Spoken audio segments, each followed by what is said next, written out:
Hi there. North Dakota and South Dakota were admitted to the Union as the 39th and 40th states on November 2nd, 1889. We'll talk about North Dakota in this video. South Dakota gets its own video. So we'll have two separate videos.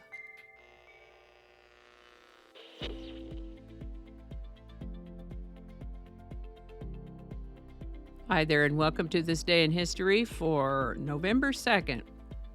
November 2nd is the 306th day of the year in the Gregorian calendar, 307th in leap years, with 59 days remaining to the end of the year. Today's word is dichotomy.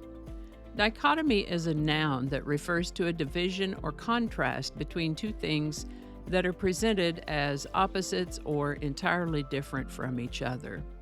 It highlights a stark separation where each part exists in a mutually exclusive relationship to the other. This concept is often used in discussions about ideas, beliefs, or systems that stand in clear opposition, such as in the phrases, the dichotomy of good and evil, or the dichotomy between rural and urban life. Example sentences might include, the debate over work-life balance often emphasizes the dichotomy between personal fulfillment and professional success, or philosophers have long explored the dichotomy between mind and body, seeking to understand how they interact. Or, in literature, many stories draw upon the dichotomy of hero versus villain to create tension and conflict. The term dichotomy comes to us from Greek, a word that meant into and to cut. To cut in two. First known use of the word dichotomy is in the late 1500s to early 1600s. Dichotomy. And with that, North Dakota was admitted to the Union as the 39th state of the United States on November 2nd, 1889.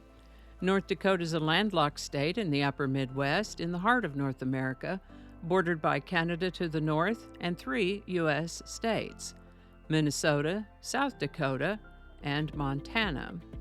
Known as the Peace Garden State, North Dakota is part of the Great Plains region, distinguished by its vast prairies, steppe, and rugged badlands, making it a sparsely populated state with about 780,000 residents. People who are from or who live in North Dakota are called North Dakotans. Historically, North Dakota's lands were home to Native American tribes including the Mandan, Hidatsa, and Sioux groups. European settlers arrived in the 1700s, drawn first by the lucrative fur trade and later under the Homestead Act by promises of fertile farmland. Statehood came on November 2, 1889, shared with South Dakota as the 39th or 40th state in the Union. Pioneers developed land primarily for wheat farming, which eventually fueled the economy with railway companies facilitating large-scale grain production. Agriculture remains a cornerstone of North Dakota's economy, with the state leading in wheat, barley, and sunflower seed production. The discovery of oil in 1951 significantly boosted the economy, and the Bakken oil fields continue to attract workers, helping reduce unemployment and spark urban growth, particularly in the oil towns of western North Dakota. North Dakota's largest city, Fargo, and its capital, Bismarck, are among North Dakota's fastest growing cities, yet nearly half the population resides in rural areas. Infrastructure in North Dakota reflects its development focus, with 5 national parks and extensive public lands supporting biodiversity and outdoor recreation. Despite being the least visited U.S. state, attractions like Theodore Roosevelt National Park, the scenic Madahe Trail, and various cultural festivals, including Norsk Høstfest, do draw significant numbers of visitors. North Dakota's state bird is the western meadowlark. State fish is the northern pike.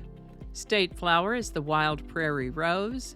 And the state insect is the western honeybee. North Dakota's state mammal is the Dakota horse, and the state tree is the American elm. And this may be of special interest to a regular commenter to my videos. One of North Dakota's state dances is the line dance. I didn't find a state song or anthem for North Dakota, but several luminaries were born in North Dakota. Country music star Lynn Anderson, singer and actress Peggy Lee, 1960s heartthrob Bobby V, and television bandleader Lawrence Welk all hail from North Dakota, and TV star Angie Dickinson. All of these folks were born in North Dakota. And here's a surprise. I hear that North Dakota has the largest population of clowns in the United States. North Dakota's economic and social fabric is bolstered by its strong community spirit, low crime rate, and stable job market. The state also houses the unique state-owned Bank of North Dakota, promoting financial stability for residents. Today, with a mix of agricultural legacy, energy-driven growth, and wide-open spaces, North Dakota remains a symbol of resilience and opportunity in the American Midwest. Happy Statehood Day, North Dakota. And I think that's going to do it for us today. Thank you so much for watching. Consider subscribing if you haven't already. Feel free to share this video with the link in your email, messaging, or social media. If you enjoy this series, you can check out the playlist that contains these videos. I'll put a link to that in the description. That description lives on YouTube, so for other platforms, I'll include a link to my blog page called No Really. You can also find me on Rumble, BitChute, and Odyssey. All those links in that description. Alrighty, that's all I can think of right now. Thanks again, and I'll see you next time. Alrighty, back to work. I think we got it this time.